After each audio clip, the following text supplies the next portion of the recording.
أعوذ بالله من الشيطان الرجيم بسم الله الرحمن الرحيم ربي اشرح لي صدري ويسر لي أمري واحلل عقدة من لساني يفقهوا قولي. Ассаламу алейкум ва рахматуллахи ва баракатуху. Алланың сіздерге сәлем, рахым, мейірімі болсын. Алла тағала сізбен біздің ілімімізді арттырсын, сол ілімімізге амал етуді нәсіп етсін иншалла. Бүгінгі өтетініміз кезекті пайғамбарымыз Лут алейхиссалам. Лут алейхиссалам қауымның оқиғасы Ибрахим алейхиссаламның кезінде болған. Айырмашылық. Ибрахим алейхиссалам көзі тірісі кезінде болған. Енді Ибрахим оның көкесі. Себебі Луттың қара. Лут ибн Харан ибн Тарих. Атасы Тарих, Луттікі. Ал Тарих болса Ибрахимнің әкесі. Түсінікті ғой, иә? Енді Лут алейхиссалам жайлы Құранда 14 жерде аталған. Құранда 14 жерде 24 орында аталған. Түсінікті ғой, 14 сүреде, 14 жерде 14 сүре бар, 14 сүренің ішінде аталған, соның 24 жерінде аталған екен.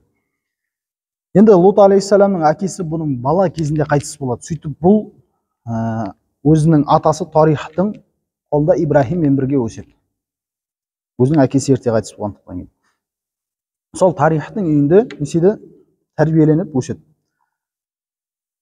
Ибрахим алейхиссалам өткен дәріс айттық, Ибрахим алейхиссалам оттан шыққан кезде қауым оны неседі, сиқыр деді, басқа деді, оған иман келтірмеді Ибрахим алейхиссалам. Мұғжизаны көре тұра.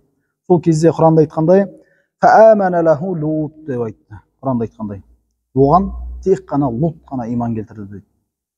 Оның оттан шыққаны Лут Ибрахим алейхиссалам қатты жақсы көретін болған. Сол кезде де бірге өсті, көріп өсті дегендей. Тек қана Лут оған иман келтірді дейді Құранда айтқандай. Фаамана лаху Лут. Және аржанда айтады, Ибрахим алейхиссалам өседі, содан кейін қоныс аударды ғой Палестинаға қарай. Сонда Лут иман келтірген Ибрахим алейхиссалам екеуі, иман келтірген Лут Ибрахим алейхиссалам екеуі, وقال إني مهاجر إلى ربي إنه هو العزيز الحكيم деп айтты. Лут алейхиссалам да Ибрахим сөзінде Құранда айтқандай, мен де Ибрахим алейхиссалам Аллаға қарай хижрат жасаймын деді. Мынандай орыннан Аллаға қарай хижрат жасаймын. Иннаху хуал азизул хаким. Расында ол хикмет, үстем хикмет иесі деп айтты. Құран аятында. Анкабут сүресінің 26 аятында. Луттың қауымы Садум деп аталады. Елі. Ол Садум елі деп аталады. Енді Лут алейхиссалам, Ибрахим алейхиссалам, Лут алейхиссаламды жібереді. Шамнан Палестинаға қоныс аударғаннан кейін неседі, сен барда садумдықтарға дағуат жаса деп жібереді. Сөйтіп барып, ол садумдықтарға дағуат жасауда енді. Ол Садум елі қандай ел десе, бұрын соңды әлемде болмаған, сол заманда бұрын соңды әлемде болмаған бір жаман, бір жеркенішті нәрсе ойлап шығарған олар, істеп жүрген соң. Келеміз не жайлы екен. Айтқанда Ибрахим Мысырдан Палестинаға келгенде Лутты жіберді. Енді Садумға барғаннан кейін ол садумдықтардың сауда орталығы екендігін біледі. Ол сауда орталығы және керуен сарайы еді дейді ол жер. Және онда 7 қала бар еді дейді. Сол жерде бүткілі бір момын жоқ дейді ол жерде. Аллаға иман келтірген. Бүткілі кәпір еді дейді. Бүткілі Аллаға қарсы шыққан. Онда 7 қала болса, сол 7-уінде де бір момын болмаған. Барлығы кәпір еді дейді. Осыған қатысты айтады. Ахраджна, мына періштелердің сөзімен айтады, Құранда аяттағыдай, Ахраджна ман кана фиха минал муъминин дейді. Ол жерден мөміндерді шығардық дейді. Періштелердің сөзімен айтып отыр, Алла Тағала Құранда 3 періштені оларды азаптауға жіберген еді. Себебі Ибрахим алейхиссаламға не істеді? Періштелер Сара анамызды не істеп жатыр? Исхақпен сүйіншілеуге келді. Ол Лутқа бара жатқан еді негізі азаптауға. Айттым ғой жаңа, Лут алейхиссалам Ибрахим алейхиссаламның кезінде өмір сүрді, жаңа баяндап айтқандай. Ибрахим алейхиссаламға Сара анамыз 80 жасында, 90 жасында ма, 80 жасында баламен сүйіншіледі барып періштелер бірінші. Кіммен? Исхақпен. Осылар сүйіншіленгеннен кейін азаптауға кетті. Соны айтып жатыр. Фаахраджна, сол періштелер, фаахраджна ман кана фиха минал муъминин. Ол қаладан иман келтіргендерді шығардық деп жатыр. Ол кім еді десе, ол тек қана Луттың отбасы еді. Лут және 2 қызы болды. Оның қатыны да кәпір болған. Түсінікті ғой? Және аржанда айтады, фама важадна фиха гайра байтин минал муслимин. Дегенмен ол жерде мұсылманнан бірде-бір үй болмады дейді. Кімнен басқа? Тек қана бір үйден басқа ешқандай бір үй болмады дейді. Ол үй Луттың үйі, Лут алейхиссалам. Және ішінде 2 қызы бар, иман келтіргендер. Жаңа айтқанымыздай Луттың қауымы Содом елі әлемде болмаған ең жиіркенішті нәрселерді жасады дейді. Ол не нәрсе десе, еркек пен еркектің қосылуы. Қазіргі кезде көгілдірлер дейміз ғой. Сол нәрсе сол кезде болған екен. Бізде бар, иә. Сол кезде одан алдыңғы қауымдарда болмаған нәрсе. Олардың ойлап шығарған нәрсесі. Құранда ол жайлы айтады. Лут сол уақытта еліне былай деп айтады, мағынасында айтып отыр. Сендерден бұрын, ана жаққа оқуды айтып жүрсең.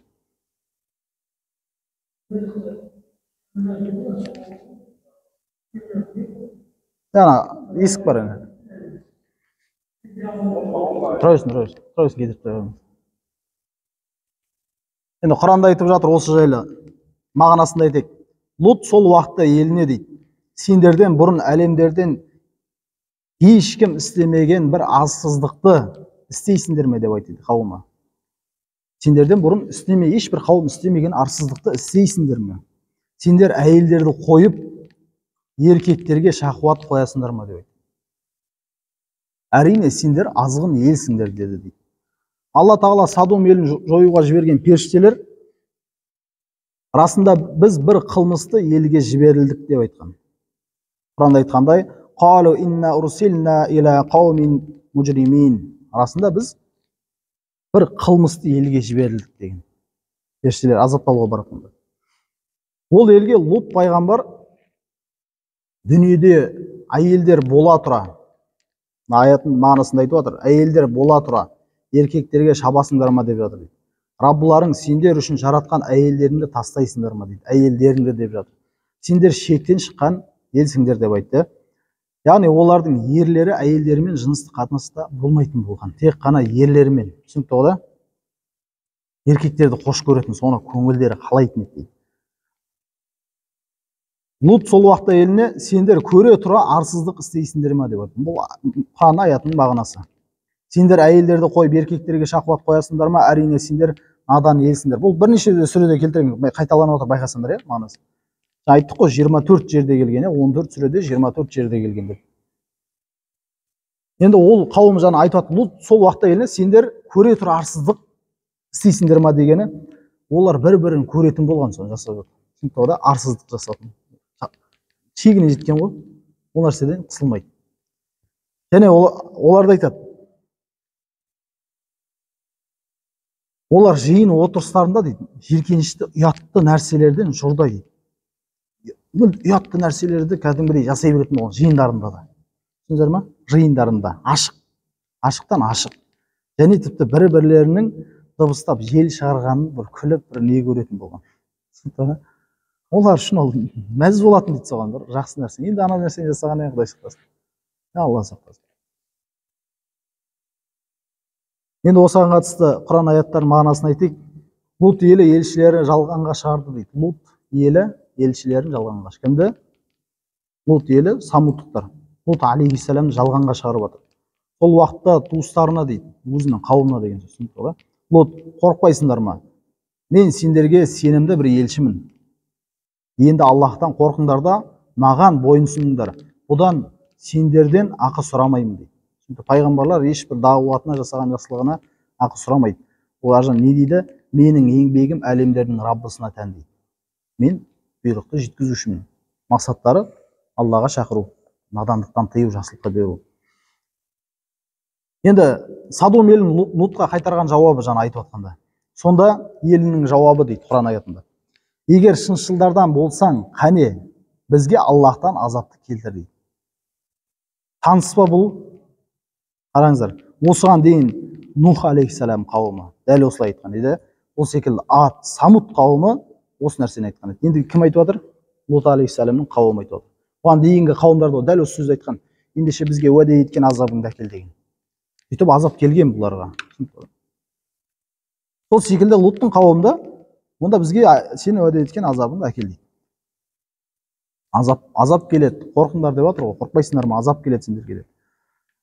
Сонда олардың жауабы тек қана әкел азабыңды деп жатыр.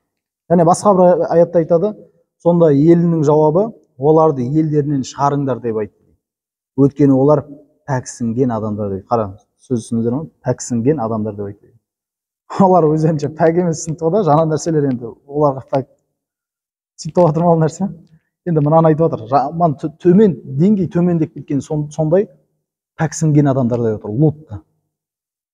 Таза адам олар үшін жаман адам. Олардың ойларында сана төмендеп кеткен сондай. Олар айтады, ей Лут, егер тыйылмасаң дейді, бізге бұл дағуатын жасауды, жақсылыққа бұйыруыңды тыйылмасаң деп жатыр ғой. Әлбетте елден шығарыласың дейді. Десеміз, қуамыз деп жатыр. Елден қуамыз деп жатыр. Ал Лут болса оларға не деп жауап берді? Расында мен сендердің қылықтарынан жиіркенемін деп жауап берді. Мен сендердің қылықтарынан жиіркенемін. Сөйтіп Содом еліне азап келеді. Ол азап қалай болады десе, Лут иман келулеріне күдер үзген қауымға қарсы дұға қылады. Әлгі содомдықтарға қарсы дұға қылады. Олар иманға келмейді ау, болды бітті дегеннен кейін Раббым мені және отбасымды олардың қылықтарынан құтқар деп дұға айтады. Енді Лут алейхиссалам ол кезде бүкіл жаңа Самуд қауымды жалғыз-ақ қой. Арқа сүйер ештеңе жоқ. Ол тек қана кімге арқа сүйеді? Раббысына қарай арқа сүйеді. Енді сонда Алла тағала оның дұғасын қабыл алып, оған Жәбірейіл, Микаил және Исрафил періштелерді жібереді. Ол періштелер онда адам кейпінде барады. Түсінікті ғой? Ер адам кейпінде барады. Көрікті жігіт. Енді ана қауымдікі не еді? Ер адам көрсе, шахуаттар болса. Түсінікті ғой? Әсіресе көрікті болса. Сөйтіп олар келеді көрікті кейпінде. Сол уақытта Ибрахим алейхиссалам айтып отыр. Бұл Ибрахим алейхиссаламға сүйіншілеуге барған кезінде де Ибрахим алейхиссалам былай айтып отыр. Ей елшілер, бұйымтайларың не деді дейді. Шын мәнінде біз бір күнәһар елге жіберілдік жаңа айтқандай. Елшілердікі. Қалу инни урсилна иля қаумил мужримин. Біз расында біз сондай бұзылған елге жіберілдік дейді, азаптау үшін. Және басқа бір аятта айтады, елшілеріміз Ибрахимге сүйіншімен келген сәтте дейді.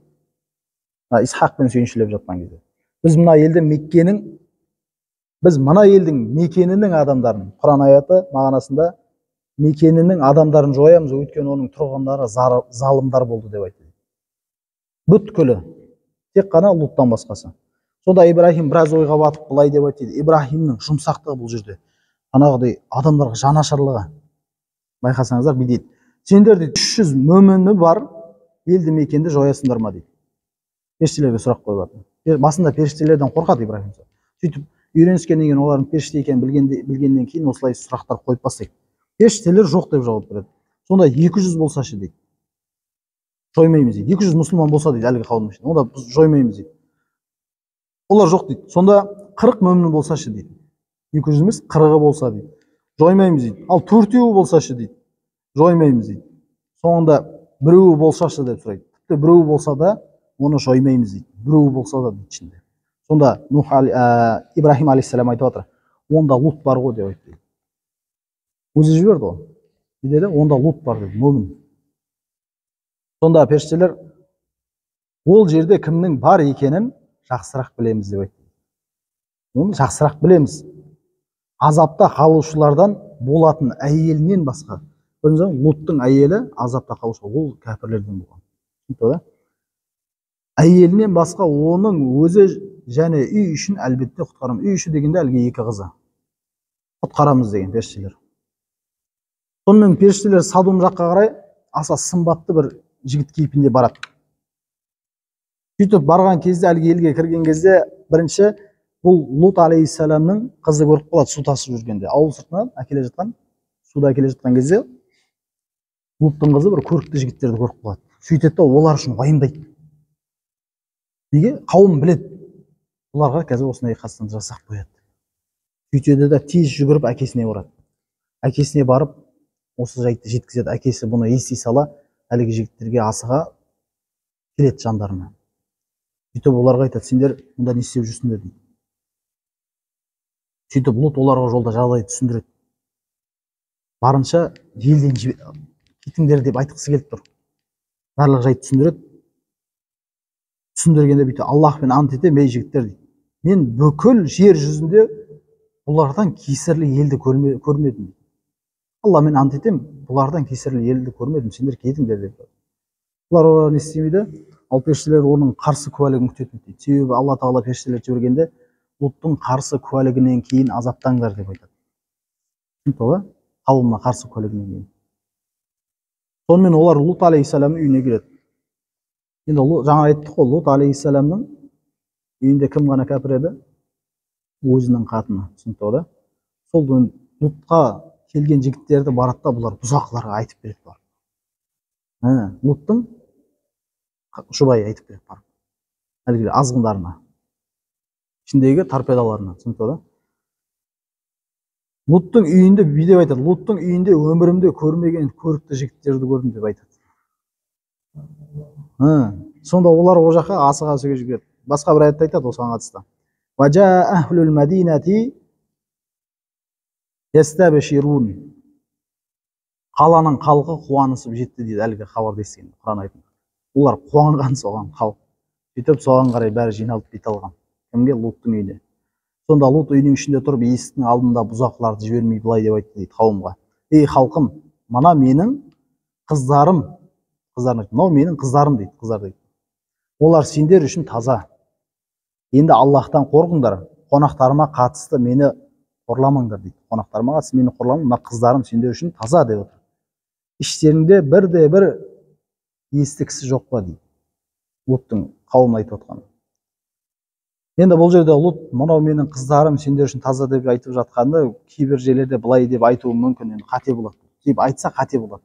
Лут өзінің қыздарын оған айырбаса беру керек. Жоқ, Лут алейхиссалам өзінің қыздарын ондай нәрсе итермелемейді. Бүкіл пайғамбарларға оның қауымдағы қыздар не болады? Әйелдер ол пайғамбардың қыздары секілді. Түсінікті ғой да? Соған қатысты. Мысалы, пайғамбарымыздың саллаллаху алейхи вассалам әйелдер не дейміз? Мүміндердің аналар дейміз, иә? Сол секілді пайғамбар да өз үмметінің әкесі деп айтқан. Кейбір хадистерде келтіреді, мен сендерге әке орнына әке. Бана фихтан өтіп жатқанда айттық қой, білесіздер ме? Мен сендерге әке орнына әкемін деп бастайды. Сол секілді. Сол сияқты пайғамбар да өз үмметіне әке секілді. Аналары ана секілді барынан. Түсінікті ғой? Осыны айтып жатыр дейді. Менің қыздарым деп, соның өздерінің жұбайлары сол жерде жүрген қыздарды барлығын айтып жатыр. Түсінікті ғой да? Осы қыздардан алдыңдар сендерге адалдап деп жатыр. Ер адамды емес.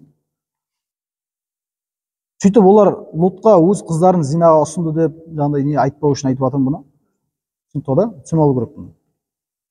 Сондай біреулер айтуы мүмкін, қазір түрлісі бар ғой, Құдай сақтасын. Сонда олар айтты дейді, сен білесің, қыздарыңды, жаңағы бүкіл қыздарды айтты, қыздарыңда біздің жұмысымыз жоқ деп айтты дейді. Арасында сен біздің нені қалайтындығымызды жақсы білесің деп жатыр. Лут не деп айтты сонда? Әттең сендерге төтеп беретін күшім болса деп. Мағынасында айтып жатыр, әлде бір мықты тірекке паналасам еді дейді.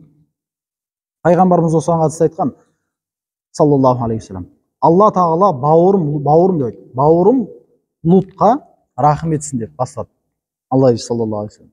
Шындығында ол мықты бір тірекке, Аллаға яғни паналайтын еді дейді. Пайғамбар саллаллаху алейхи вассалам.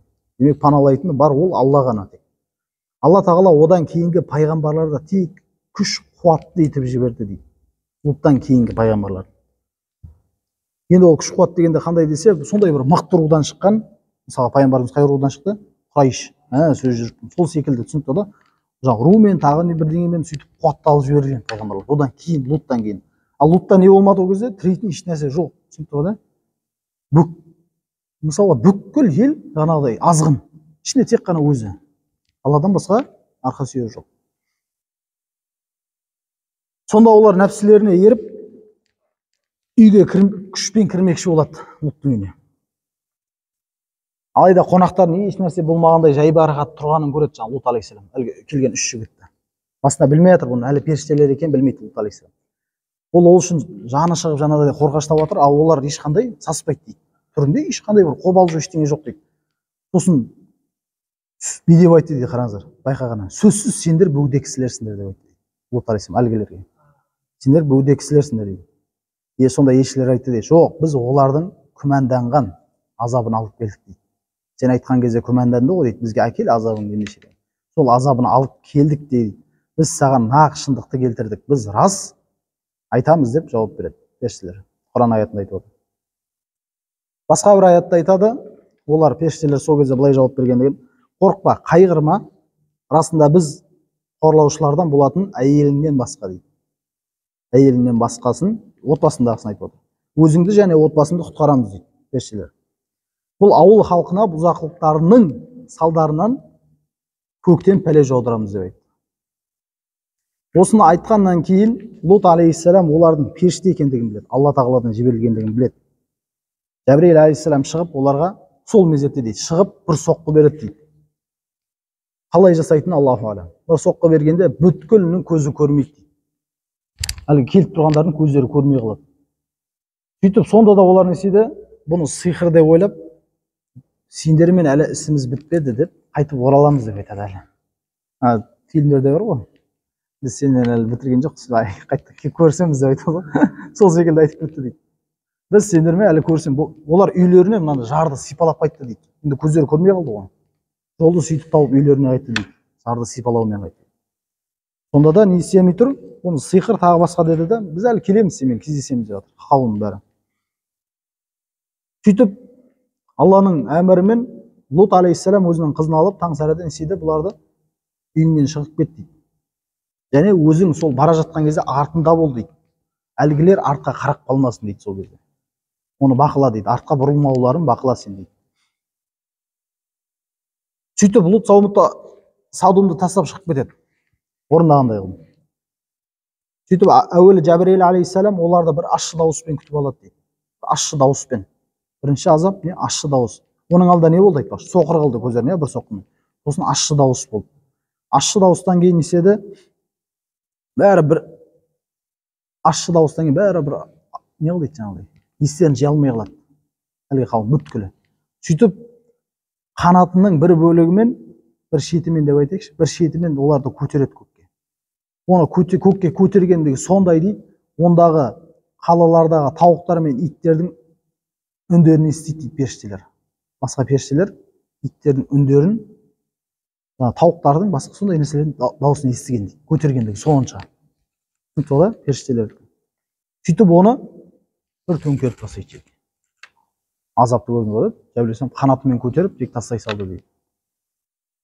Пайғамбарымыздың Жәбірейіл алейхиссалам көретін сәті бар ғой. Не дейді? 600 қанаты бар дейді. Жәбірейіл алейхиссалам 600 қанаты бар. Оның бір қанаты бүкіл аспан әлемін жауып тұрды. Үлкендігі сондай. Сөйтіп бір қанатының ұшымен ғана көтерген сол қауымды. Сөйтіп төңкеріп тастай салған. Әлі күнге дейін ол бар. Кейін ол жерге не істеген? Өлі теңіз. Қазір өлі теңіз үстінде. Осыған қатысты ол жерде кімнің? Луттың жұбайы да қалған еді. Себебі кәпірлерге көмектескендігі үшін, түсінікті, кәпірлерден болған үшін. Сол жерде азапталып қалды. Оларға әмірім, міне осыған қатысты аятта айтып отыр. Оларға әміріміз келген сәтте олардың жердің үстін астына келтірдік дейді. Жердің үстін астына төңкере салдық деп жатыр. Сондай-ақ үстеріне қыздырылған Раббыңның құзырында таң балаған қиыршық тас жаудырдық дейді. Әр қайсысында әлгі кәпірлердің есімдері жазылған дейді, тақтырған таста. Сөйтіп таспен атқылап төңкере салған алады. Кейін үстіне өлі теңіз қылған дейді. Және Тахрим сүресінің 10-шы аятында айтады: Алла кәпірлерге Нухтың әйелі мен Нухтың және Луттың әйелін мысалға келтірді кәпірлер үшін. Ол екеуі біздің құлдарымыздан екі ізгі құлдың әйелі еді деп айтқан. Әлгі Нухтың әйелі, сосын Луттың әйелі. Неше олар кәпір, түсінікті ғой? Олар біздің құлдарымыздың ішінде екі ізгі құлдың неседі әйелі еді деп айтқан. Ол екеуіне опасыздық етті дейді. Содан ол екеуіне Аллахтың алдында ештеңе пайда бермеді. Және ол екеуінің кірушілермен бірге тозақ отына кіріңдер деп айтылғандығы айтылады. Енді осы жерде айттық қой жаңа, ол екеуіне опасыздық жасады. Нухтың әйелі Нухқа, Луттың әйелі Лутқа опасыздық жасады дегенде мына нәрсені түсінбеу керек екен. Жаңағыдай көзіне шөп салу тағы нәрсе секілді бар ғой. Жоқ, ондай емес. Пайғамбарларға бұл осы жерде артықшылығы дейді, пайғамбарлардың отбасын. Олың әйелдері олай жасамаған. Бұл жерде тек қана не істеген? Кәпірлерге көмектескен, солардың бір көзқарасын ұстанған деген нәрсе, түсінікті да. Тек дінде ғана не істеген, адасқан. Былай оларға ондай басқа біреумен көзін шөп салу, тағы басқа нәрселер ондай мүлде болмаған дейді. Бұлай айту жалпы қисынсыз деп айтады. Себебі пайғамбарлардың дәрежесіне қатысты нәрсе. Түсінікті да. Раббана атина фид дуния хасана ва фил ахирати хасана ва қина азабан-нар. Я Раббым, Алла, біздің айтқанымызға, естігенімізге амал ету нәсіп ет. Өзіңнің хақ жолында жүруді, пайғамбарымыз Мұхаммад Мұстафа саллаллаху алейхи уассаламға лайықты үмбет, өзіңнің сүйікті құлы болуды нәсіп ет. Өзің сүйген амалдарды сүйіп амал етуді, сен жек көрген амалдардан жек көріп қашуды нәсіп ет. Аллахумма салли ва саллим ва барик алейхи би рахматика.